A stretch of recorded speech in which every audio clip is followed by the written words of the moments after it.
Welcome to the Myth, Legend and Lore podcast.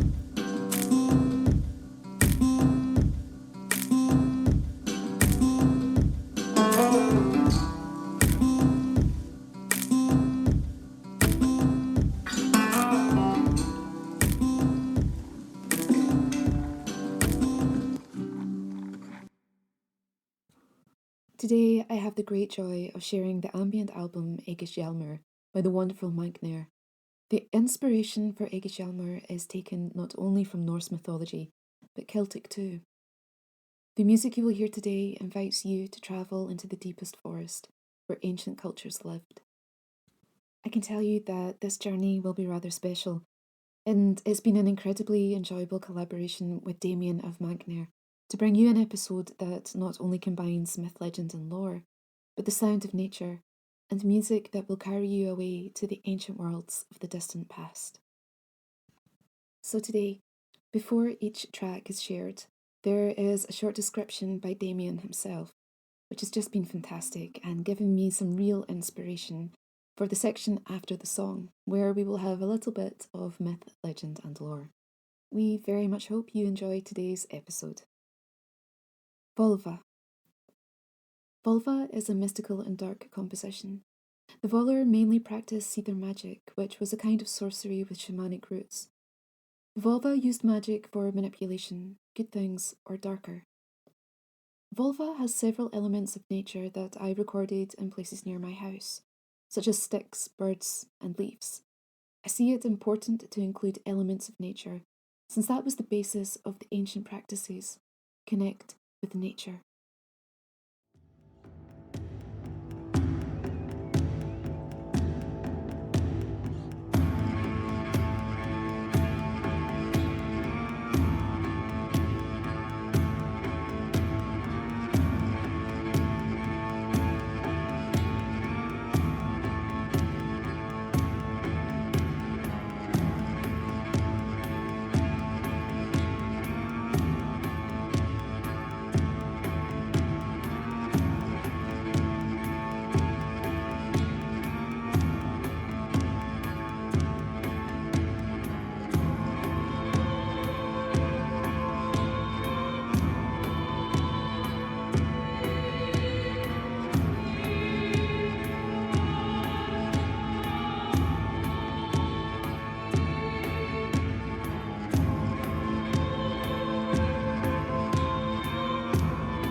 I've spoken about the Völuspá in a previous podcast. It's a wonderful poem from Norse mythology and found within the Codex Regius, compiled in Iceland during the second half of the 13th century. In this poem, a Volva, or Ceres, is awoken by Odin, who seeks her knowledge and visions. It immediately came to mind when I started listening to the track from the album. Völuspá is one of the most well-known poems of the Poetic Edda, with incredible imagery and scenes describing the creation of the world. Ymir of gods, men, dwarves, and giants. Here we learn of the war between the Aesir and the Vanir, the death of Balder, Ragnarok, and the world that will survive it. And so when we think about the description of this song, sharing a little of this poem with you felt like another wonderful opportunity to talk about it. The following stanzas from Völuspá come from the Benjamin Thorpe translation. For silence I pray, all sacred children, great and small, sons of Heimdall. Who will that the forefathers' deeds I recount, men's ancient saws, those that I best remember. The Jotuns I remember early born, those whom ye of old have reared. I 9 worlds remember, 9 trees, the great central tree beneath the earth. There was in times of old where Ymir dwelt, nor sand, nor sea, nor gelid waves. Earth existed not, nor heaven above. 'Twas a chaotic chasm, and grass nowhere. Before Bur's sons raised up heaven's vault, they who the noble mid-earth shaped, the sun shone from the south over the structure's rocks. Then was the earth begrown with herbage green. The sun from the south, the moon's companion, her right hand cast about the heavenly horses. The sun knew not where she a dwelling had, the moon knew not what power he possessed, the stars knew not where they had a station.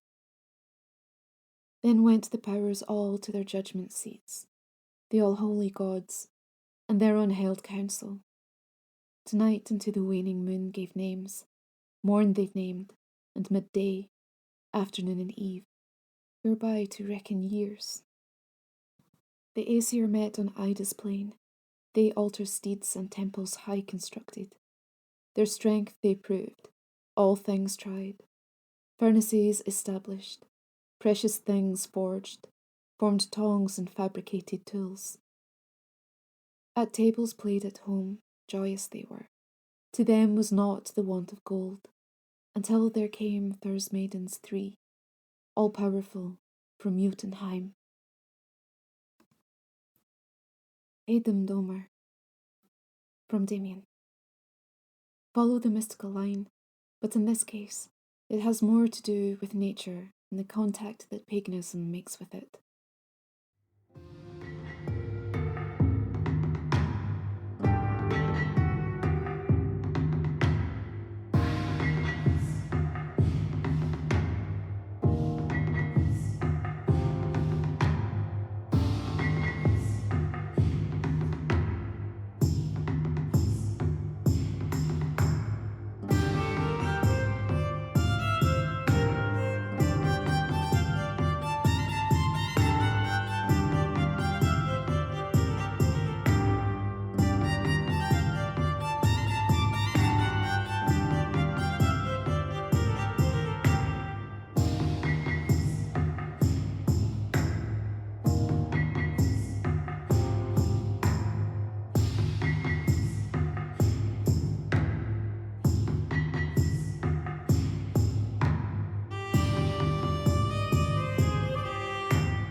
The connection to nature in the ancient world is something that intrigues me and inspires me as a podcast and writer.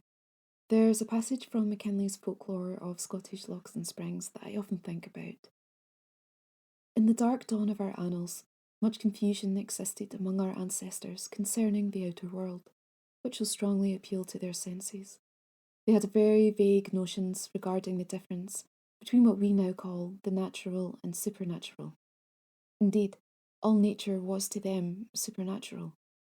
They looked on the sun, moon, and star, on mountain and forest, on river, lake, and sea, as the abodes of divinities, or even as divinities themselves. Hence sprang certain customs which have survived to our own time. Men knocked at the gate of nature, but were not admitted within. From the unknown recesses there came to them only tons of mystery. Blot, from Damien. This composition has to do with the sacrifice that the Nordics made for the gods, but it has a more festive approach, since for them it was not something dark, but a celebration, where they also ate the meat of the sacrifices and drank beer. This composition has to be imagined as a festive approach.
let me share with you an excerpt from the saga of Hakon the Good, written by Icelander Snorri Sturluson in the 1200s. It contains a comprehensive description of a blot sacrifice. Chapter 16. About Sacrifices. Sigurd, Earl of Leder, was one of the greatest men for sacrifices, and so had Hakon his father been, and Sigurd always presided on account of the king at all the festivals of sacrifice in the Trondhjem country. It was an old custom that when there was to be a sacrifice, all the bondi should come to the spot where the temple stood, and bring with them all that they required while the festival of the sacrifice lasted. To this festival all the men brought ale with them, and all kinds of cattle, as well as horses, were slaughtered, and all the blood that came from them was called lot, and the vessels in which it was collected were called lot vessels. Lot staves were made, like sprinkling bushes, with which the whole of the altars and the temple walls, both outside and inside, were sprinkled over, and also the people were sprinkled with the blood, but the flesh was boiled into savoury meat for those present. The fire was in the middle of the floor of the temple, and it hung over the kettles, and the full goblets were handed around the fire, and he who made the feast, and was a chief, blessed the goblets and all the meat of the sacrifice. And first Odin's goblet was emptied for victory and power to his king. Thereafter Njord and Freya's goblets for peace and a good season. Then it was the custom of many to empty the braid goblet, and then the guests emptied a goblet to the memory of departed friends, called the remembrance goblet. Sigurd the Earl was an open-handed man, who did what was very much celebrated, namely, he made a great sacrifice festival at Leder, of which he paid all the expenses. Cormac Ogmundsson sings of it in his ballad of Sigurd. Of cup or platter need has none, the guest who seeks the generous one. Sigurd the generous who can trace his lineage from the giant race. For Sigurd's hand is bounteous free, the guardian of the temples he. He loves the gods, his liberal hand scatters his sword's gains o'er the land. Kernanos, from Damien. This composition, as its name indicates, is not referred to a Nordic divinity, but Celtic, the god Kernanos. This is my favourite composition as I try to create an environment that reflects the dark and lush forests in which the ancient peoples developed their rituals for the god.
The name Cernunnos means horned or peaked one.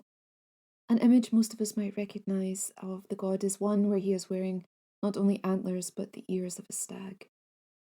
This image of an antlered Cernunnos is one that can be found in the Celtic pre-Roman period.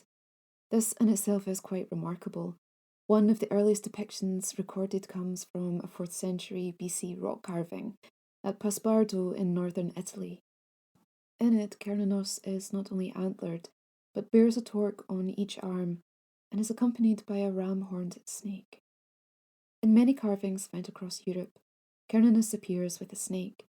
This is so interesting, for the snake in Celtic mythology is a symbol of renewal or regeneration, and in my research I came across the suggestion that one with rams might be considered even more potent, and often this depiction was to be found with gods associated with fertility, abundance, protection, and healing. The stag is considered strong, virile, and aggressive in the rutting season. He is also fast and the king of the forest, and represents transformation. For example, the phases of growth and shedding of their antlers from the beginning of the year to the last days of autumn.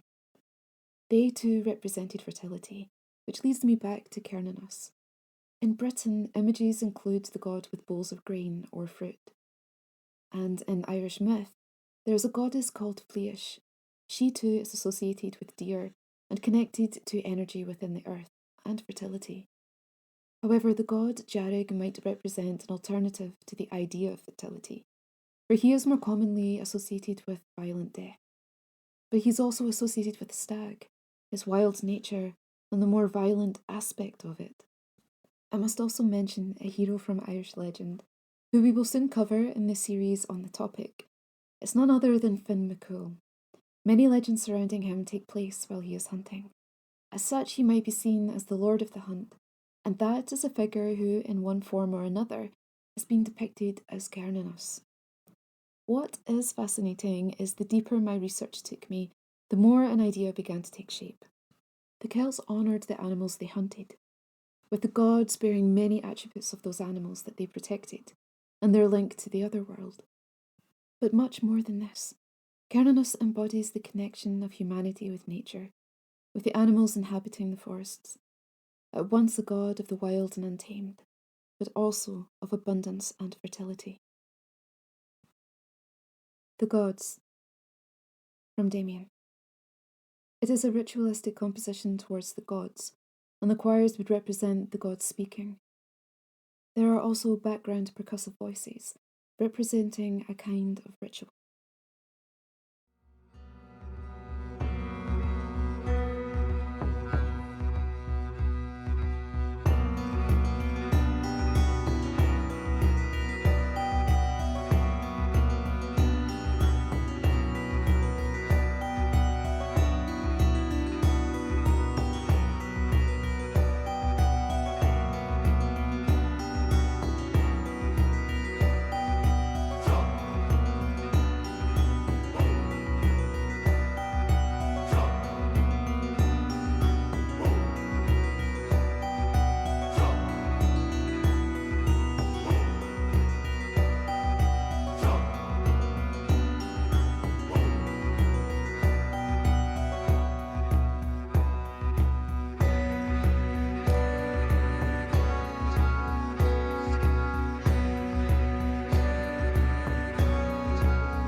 from an old family favourite, The Children of Odin, I give you Far Away and Long Ago.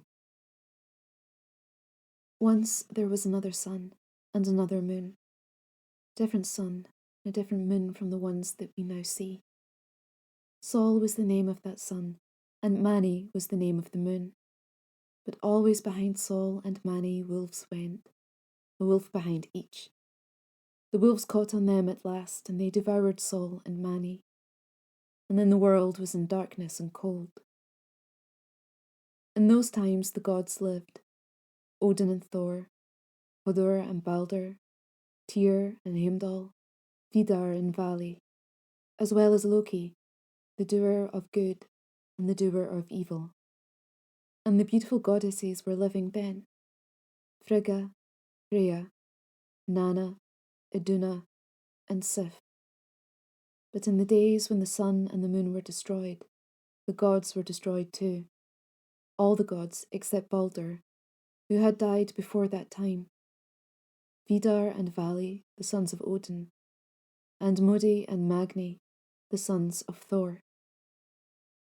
At that time too, there were men and women in the world, but before the sun and the moon were devoured, and before the gods were destroyed, terrible things happened in that world. Snow fell on the four corners of the earth and kept on falling for 3 seasons. Winds came and blew everything away. And the people of the world who had lived on in spite of the snow and the cold and the winds fought each other, brother killing brother, until all the people were destroyed. Also there was another earth at that time, an earth green and beautiful. But the terrible winds that blew levelled the forests and the hills and the dwellings. Then fire came and burnt the earth. There was a darkness, for the sun and the moon were devoured. The gods had met with their doom, and the time in which all these things happened was called Ragnarok, the twilight of the gods. Then a new sun and a new moon appeared and went travelling through the heavens. They were more lovely than Sol and Mani, and had no wolves followed behind them in chase. The earth became green and beautiful again, and in a deep forest that the fire had not burnt, a woman and a man wakened up. They had been hidden there by Odin and left to sleep during Ragnarok, the twilight of the gods. Lith was the woman's name, and Lithrasir was the man's. They moved through the world, and their children and their children's children made people for the new earth.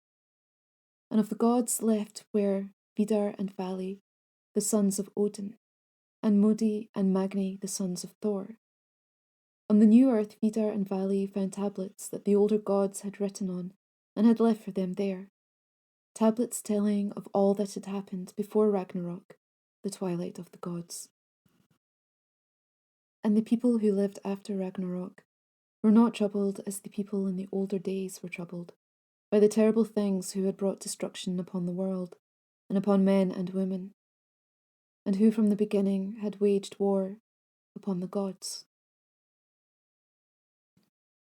Jotunheim, from Damien.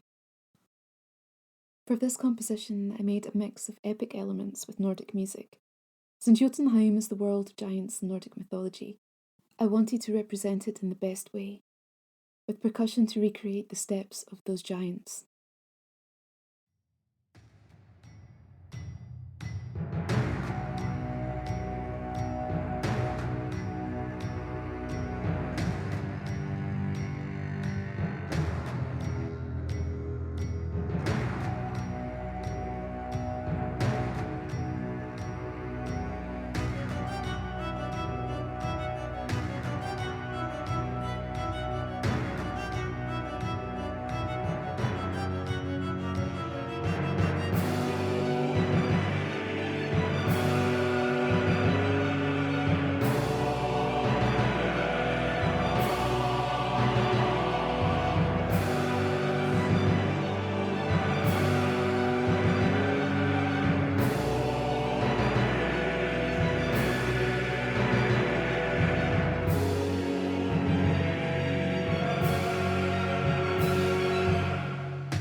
There are many tales involving Thor, Loki, and the Jotuns, each as entertaining as the next, and filled with imagery and symbolism.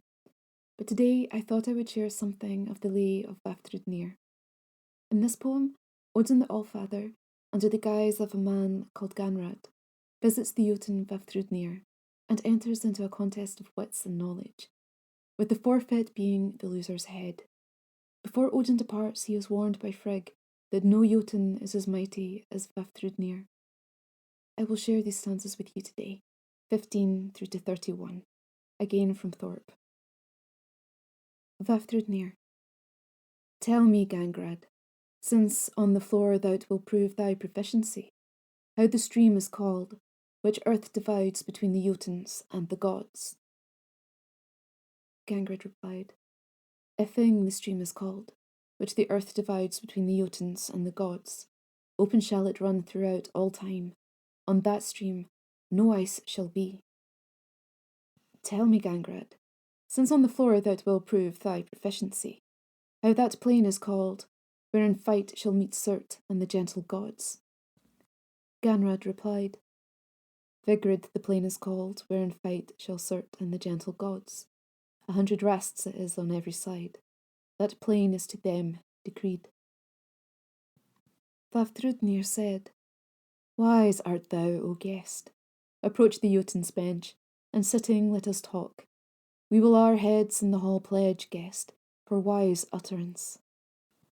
Ganrad replied, Tell me first if thy wit suffices, and thou, Vafthrudnir, knowest whence first came the earth and the high heaven, thou sagacious Jotun. And Vafthrudnir said, From Ymir's flesh the earth was formed, and from his bones the hills, the heaven from the skull of that ice-cold giant, and from his blood the sea. And Ganrad said, Tell me secondly, if thy wit suffices, and thou, Vafthrudnir, knowest, whence came the moon, which over mankind passes, and the sun likewise. And Vafthrudnir replied, Mundulfori hight he, who the moon's father is, and eke the sun's. Round heaven journey each day they must, to count the years for men. Then tell me thirdly, since thou art wise, and if thou, Vafthrudnir, knowest, whence came the day, which over people passes, and night with waning moons. Vafthrudnir replied, Delling hight he who the day's father is, but night was of Norvi born, the new and waning moons the beneficent powers created, to count the years for men. Ganrad replied, Tell me fourthly, since they pronounce thee sage, and if thou, Vafthrudnir, knowest, whence winter came, and warm summer first among the wise gods. Vafthrudnir replied, Vidsval hight he, who winter's father is, and Svavsud summers. Yearly they both shall ever journey, until the powers perish. Then tell me fifthly, since they pronounce thee sage, and if thou, Vafthrudnir, knowest, which of the Aesir earliest, or of Ymir's sons, in days of old existed. Vafthrudnir replied, Countless winters ere earth was formed, was Bergelmir born. Thrudgelmir was his sire, his grandsire, Orgelmir. Then Gangrad asked, Tell me sixthly, since thou art called wise, and if thou, Vafthrudnir, knowest, whence first came the Orgelmir among the Jotun's sons, thou sagacious Jotun. Vafthrudnir replied, From Elvagar sprang venom drops, which grew till they became a Jotun, but sparks flew from the south world. To the ice the fire gave life. Einherjar. The word itself is the Old Norse for those who fight alone. From Vafthrudnismal. All the Einherjar in Odin's halls each day together fight. The fallen they choose, and from the conflict ride. Beer with the Aesir drink, of Saerimnir eat their fill, then sit in harmony together. From Grimnismal. 500 doors and 40 eek, I think, are in Valhall. 800 Einherjar will at once from each door go, when they issue with the wolf to fight. From Damien.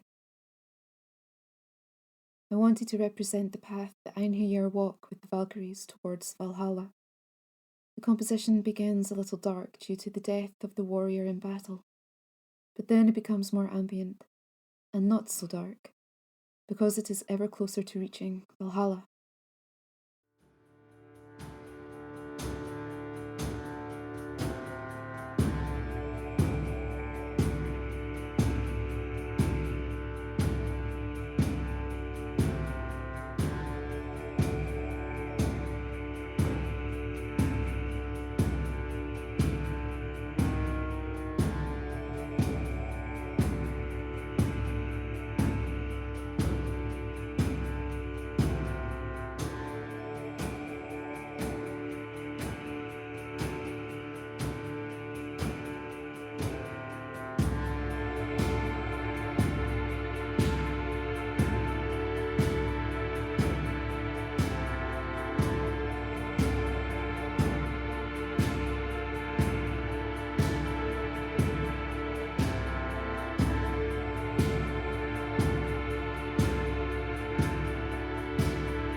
Thank you for joining me today, and I extend the genuine thanks of Damien from Munknörr too. If you have enjoyed the tracks heard today, the album is available for download from Spotify and Bandcamp. I'm also delighted to say that the new Munknörr album, Futharuna, has now been released. Futharuna is a mix of Nordic, shamanic, and tribal music with a dark and mystical vibe. You can also follow the progress of new music on YouTube, Google Play, Facebook, and Instagram, and of course from Fimble Records. I will include all of the links in today's show description. And I urge you to listen to each track in its entirety to fully grasp the story contained within. As always, you can contact me on Twitter at LoreMyth or email mlegendlore@gmail.com. To my wonderful audience who keeps downloading me, which is just wonderful, and thanks to my wonderful Patreon family. All of you continue to support my research and development of the podcast. Something special your way comes. Next month will be 1 year since the Myth, Legend and Lore podcast began. There are some ideas in the works for a celebration of the anniversary, and I would encourage you all to share any thoughts you might have for the year that has been and the year ahead. I'm Siobhan Clark. Thank you for listening to the Myth, Legend and Lore podcast.